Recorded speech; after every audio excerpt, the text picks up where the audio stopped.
if you okay Tomahawks to Ukraine, what's happened if the United States is in a conflict and we need the Tomahawks? Do we have enough? That's a problem. We need Tomahawks, and we need a lot of other things that we've been sending over the last 4 years to Ukraine. We've been, we gave them a lot. Now we have a different situation. We send it to the European Union. They pay for it and all that, and they have plenty of money.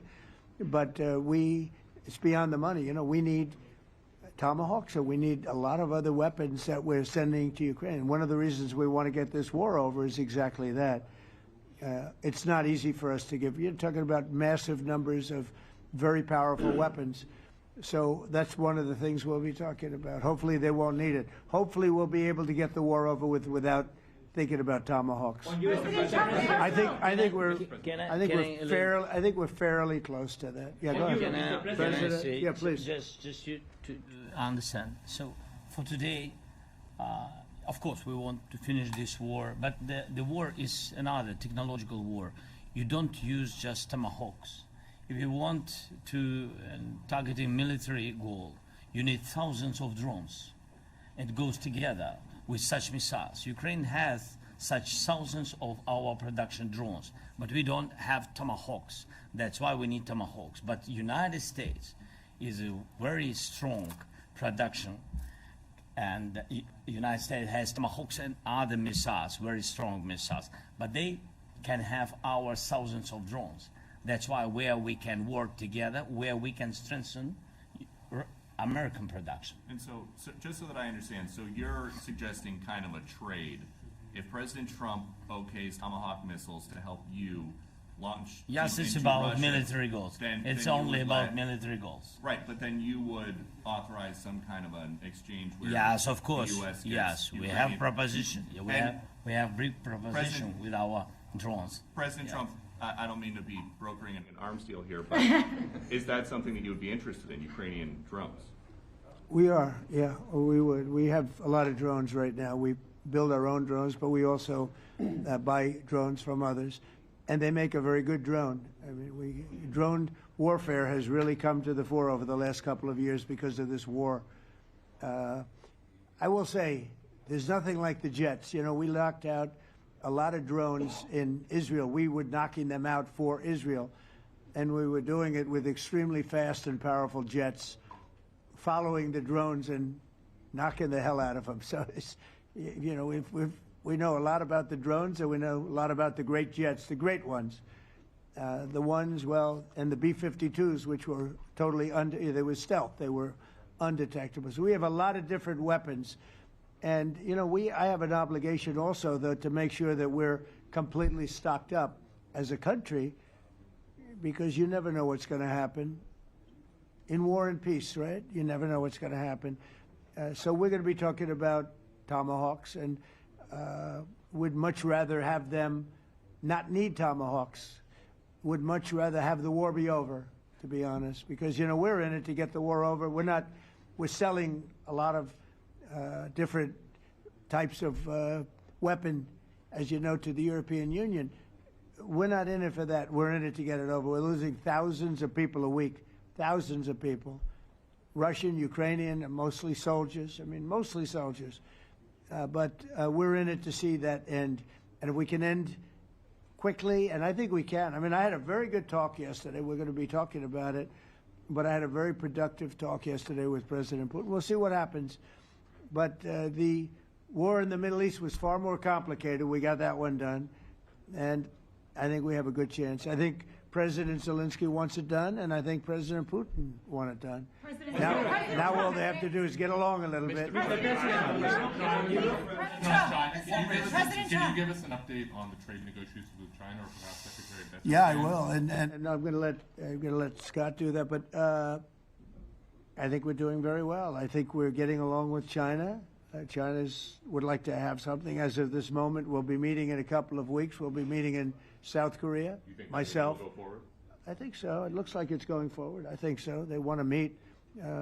We like to meet.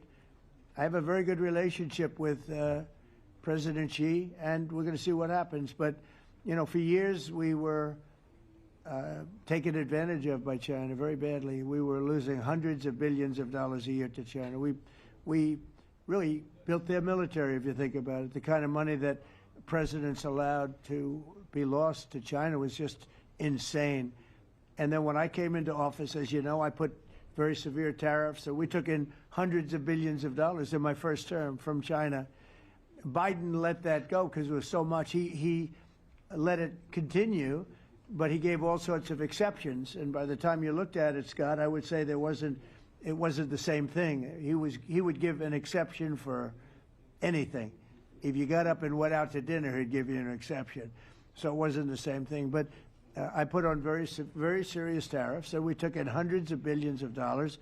And then I left office. The election was rigged. I left office, and that was the story. Now I come back, and we are in a very strong position because of tariffs. We're in a very powerful position because of the fact that we have tariffs. If we didn't have tariffs, we would be in a very weak position. We would be in a weakened state. But with tariffs, we've made hundreds of billions of dollars, not only from China, but from others. And China wants to talk, and we like talking to China. So we have a very good relationship, and we're going to be meeting in South Korea in a couple of weeks. And I just got back from a long trip. I'm going on another long trip. And Scott, do you want to say a few words on that, please? Yes, sir. So the entire relationship stems from the great respect that the two leaders have for each other. China did a substantial, unprovoked escalation last week. We were unable to get in touch with them. Since then, it's been IMF World Bank Week. They have had working level people here who there have been meetings. The Vice Premier, who is my counterpart, and I will be speaking this evening at around 8:30, 9 o'clock. And then he and I and a delegation will meet in Malaysia probably a week from tomorrow to prepare for the two presidents to meet. So I think that things have de-escalated. We hope that China will show the respect that we have shown them. And I am confident that President Trump, because of his relationship with President Xi, will be able to get things back on a good course. Is the hope for that meeting with you and President Xi some kind of trade deal then, or Could would it be. more Look, I think small, we're in a very strong differential? position. I think we're in a very strong position.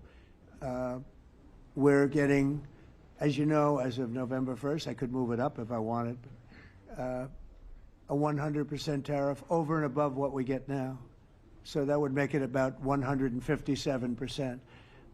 And China doesn't want that, and they want to talk, and we're talking. And I think we'll make a deal that will be good for both. I think we will do something. But you have to understand, we never got anything from China.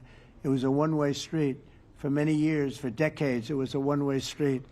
And they became rich because of the United States. And frankly, presidents that, let's be nice, they didn't know. They just didn't know. They didn't understand what was happening to them.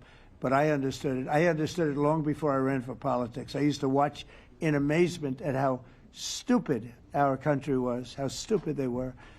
And we're not stupid anymore. And that includes with the European Union. That includes with Japan and South Korea. All we want to do is be treated fairly. But the fairly is hundreds of billions and even trillions of dollars coming into the United States.